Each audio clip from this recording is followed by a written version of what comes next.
Então, gente, boa tarde. Vou dar início aqui à minha apresentação. Meu nome é Tatiane, eu acabei de concluir meu mestrado, eu fui orientada pela professora Jacira, e o trabalho ele ficou em torno de tentar investigar uma possível relação da radioatividade que tem na região de Meaípe com as variáveis atmosféricas. E aí eu selecionei algumas coisinhas, assim, tá bem resumido.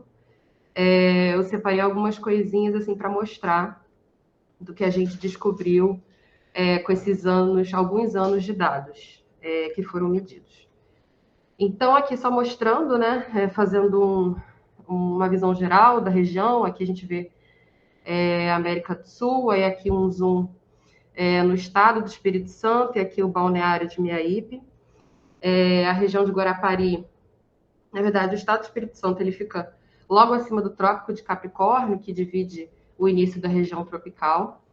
E aqui, no balneário de Meaípe, onde fica localizada, onde tem, né, na composição das areias, o mineral monazita, que o professor Marcos mencionou, e nesse mineral da monazita a gente tem o tório, a presença do tório, que é o elemento radioativo, que é responsável pela presença ali da radioatividade nessa região. E tanto a praia de Meaípe quanto outras praias de Guarapari, com a sua radioatividade natural, colocam o Brasil como nono entre as regiões mais importantes e como maior fonte de radioatividade natural. E, de acordo com a NUCEA, existem existem três elementos que são responsáveis por ser radioatividade natural, né, que são o urânio 238, o urânio 235 e o tório, que é o que está presente na composição da areia que tem na região de Meaípe. E aqui eu coloquei a série de decaimento para a gente observar o que foi mais importante no meu trabalho, que era a investigação, na verdade, do torônio. A gente tem sensores específicos que estão medindo a radiação gama. A partir da medida da radiação gama, a gente está inferindo a presença do torônio, que é um gás. E ele é originado a partir da série de decaimento do tório, que é o que tem na areia da praia. Então, o tório ele decai, ele vai decaindo, né? Os elementos eles vão decaindo, perdendo energia, emitindo partículas ou radiação gama, até chegar aqui no torônio. E, bom, por que a gente concentrou, né, os nossos estudos no torônio? Porque ele é um gás e o gás, a física que está por trás do gás é diferente do que está por trás do material sólido. E no caso do gás, ao menor sinal de variações de pressão ou de temperatura em relação ao seu entorno, o gás ele vai querer entrar em movimento. E é a partir disso que ele acaba entrando para a atmosfera. Então, aqui uma foto, uma imagem aqui da areia. E só algumas informações sobre o torônio, né? Ele é um gás que é originado na série, que eu mostrei no slide anterior. Ele é inerte, e o que quer dizer que ele não reage com outros elementos, ele é inodoro, enfim. Tem uma meia-vida muito curta, de 55,6 segundos. É bem mais pesado do que o ar ambiente. E tem a emissão de fótons gama, que é o que a gente, na verdade, está medindo ao longo desse tempo. E está presente na atmosfera de Meaípe.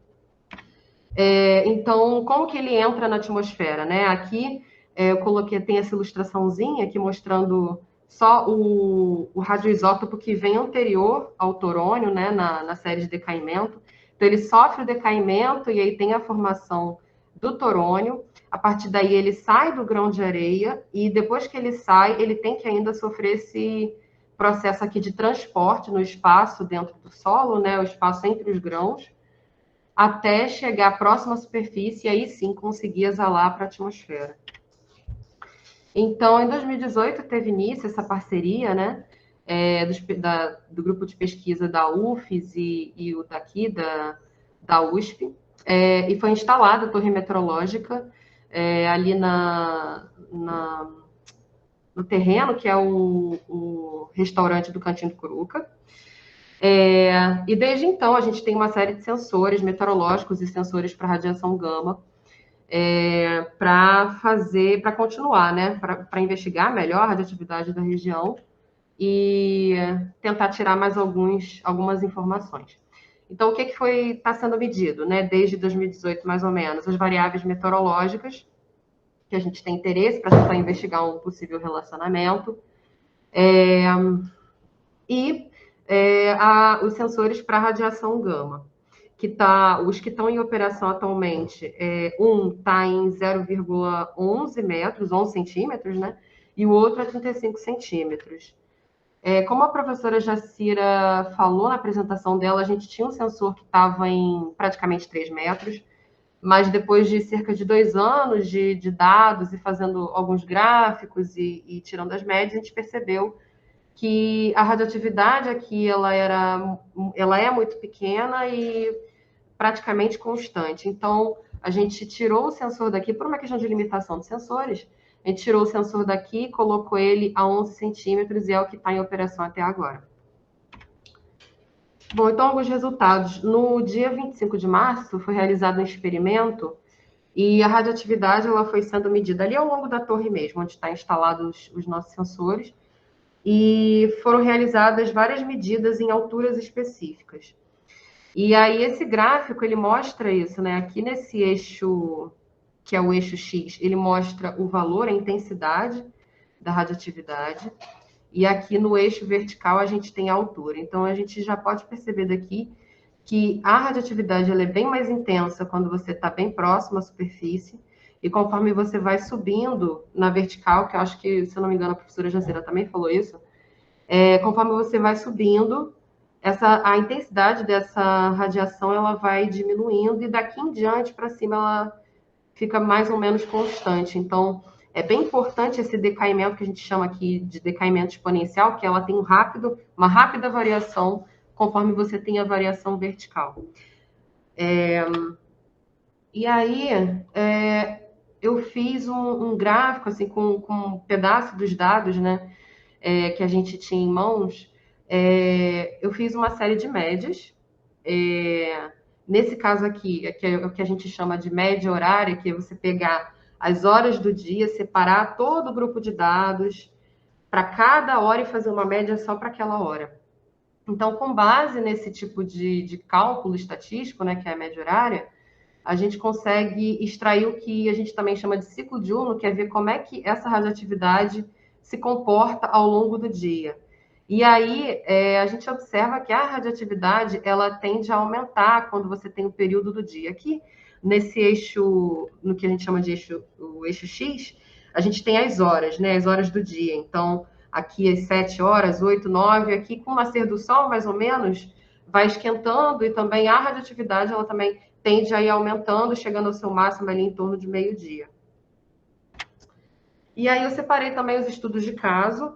A gente selecionou alguns dias assim específicos para tentar mostrar, colocar as variáveis e tentar ver algum relacionamento entre a variação dessas variáveis meteorológicas, que a gente considerava mais importante também de acordo com a literatura, alguns apontamentos da literatura sobre o assunto, e que pudesse dar para extrair e ver algum relacionamento entre a variação dessas variáveis meteorológicas e da radiação gama. Então, foram selecionados três contextos diferentes. Esse cenário 1 aqui é um cenário que não tem nebulosidade, não é um dia que tem chuva, e é um dia que, pela média, é um dia quente para o período do inverno. As 3 datas selecionadas são datas do inverno no estado, né, do Espírito Santo, no caso. Então, esse cenário 1 é um cenário que é quente para a época. O cenário... acho que esse aqui acabou ficando errado, mas esse aqui é cenário 2. E esse aqui é o cenário 3. Esse cenário daqui é um cenário que tem nebulosidade, não tem chuva, e tem temperaturas amenas. E são temperaturas que são abaixo do que é a média do inverno para a região e para a época. E esse cenário aqui, que na verdade é o cenário 3, ele tem nebulosidade, tem chuva e tem temperaturas amenas também, sendo que são temperaturas similares ao que é a média do inverno para a região e para a época. Então, aqui, às vezes, acaba ficando mais prático a gente colocar várias variáveis num gráfico só para a gente conseguir comparar o comportamento de todo mundo ao mesmo tempo. Então, esse eixo de cá, ele tem a legenda das temperaturas, o eixo de cá, ele tem a legenda da intensidade da radiação gama, e o eixo X, ele tem as horas do dia. Então, aqui, a gente tem o gráfico com a temperatura do solo, aqui em vermelho, a temperatura do ar em azul e a intensidade da radiação gama. Aquela que está sendo medida em 11 centímetros é o gráfico das bolinhas pretas e a que está sendo medida a 35 centímetros é esse aqui das bolinhas laranjas. Então, o que a gente observa nesse dia daqui, que é um dia que é quente para a época, a radiação gama, ela se comportou de forma bem intensa e também se elevando aqui, igual o que eu mostrei lá no gráfico das médias do ciclo diurno, ele se eleva mais ou menos aqui no período do dia, em torno do meio-dia, mais ou menos. Então, a radiação gama foi bem intensa nesse dia. O cenário 2, que é o cenário frio para a época, a gente observa, principalmente comparando com o cenário anterior, que as temperaturas elas já são mais baixas, elas não se elevaram tanto. Então, a gente tem aqui a temperatura do solo, ela se eleva, mas ela não foi tão intensa, né? E a temperatura do ar também, ela se eleva, mas não foi tão intensa. E aí, a radioatividade, tanto a gama 11, né, que está sendo medida a 11 centímetros, quanto a 35, elas se comportaram assim um pouco diferentes, né? Elas não se elevaram tanto aqui no período que era esperado o aumento aqui. E o cenário 3 é o cenário que tem chuva. De acordo com a literatura, havia sido apontado, não estava exatamente, não está bem definido, mas havia sido apontado que poderia haver uma interferência da umidade do solo na exalação do gás, né, para a atmosfera. Então, a gente tentou buscar um relacionamento, uma forma de tentar ver como a gente não tem um sensor ainda, de umidade do solo, uma forma de tentar inferir que houve algum aumento de umidade do solo, sem dúvida, é através da ocorrência da precipitação. Então, a gente selecionou um dia em que teve precipitação, e de forma muito clara a gente consegue observar aqui que quando a gente tem a ocorrência de chuva, isso aqui é só reiterando, né? O eixo X é o eixo das horas. Então, aqui ao meio-dia tem uma pancada, né, de chuva ali em torno de 12 milímetros, foi uma chuva até bem forte, e aí a gente observa que tem uma queda aqui na intensidade tanto da gama 11 quanto da gama 35, né? E, além disso, foi um dia que a gente consegue perceber que as duas radioatividades elas não se elevaram muito, pelo contrário, né? Elas foram menos intensas. Então, o que acontece, né? No caso da umidade do solo, existem dois fatores, né, que podem, que, na verdade, que agem de forma combinada e que podem interferir na questão da exalação do torônio, no caso, né? E que acabou levando a essa medida menor da intensidade da radiação gama, que é, primeiro, a presença do conteúdo de água no solo, ela vai interferir na exalação, e também, a partir da ocorrência de chuva, você tem um processo de lavagem, que é você trazer o gás de volta para o solo. Então, aqui só ilustrando um pouco como que funciona essa questão da interferência na exalação, eu estou repetindo aquele gráficozinho que mostra o transporte.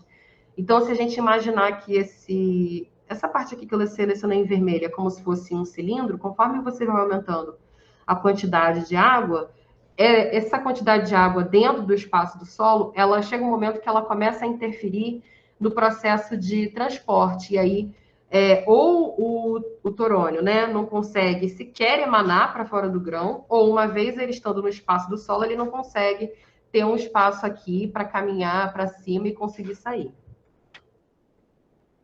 Bom, então, alguns apontamentos. Em relação à variação da radiação gama, a gente percebeu que ela tem uma variação com a altura, então ela é mais intensa, bem próxima à superfície, ela vai caindo conforme você se afasta do solo. E ela tem uma variação temporal também. E dessa variação temporal tem a participação de algumas variáveis meteorológicas, E o que a gente pôde perceber que tem participação, né, que tem alguma influência na radioatividade local é a precipitação, tanto em função da interferência nas propriedades do solo, que acaba impactando aí no processo de exalação desse gás para a atmosfera, quanto no processo de lavagem. E as temperaturas a gente também observou que tem algum relacionamento, que conforme você tem a elevação das temperaturas ao longo do dia, você também tem uma intensificação da radioatividade, enfim, da radioatividade no ambiente. E é isso, eu gostaria de agradecer ao restaurante Cantinho do Curuca, ao restaurante Saborear e ao Gaeta, a FAPES e a CAPES e a todo mundo que está aqui assistindo.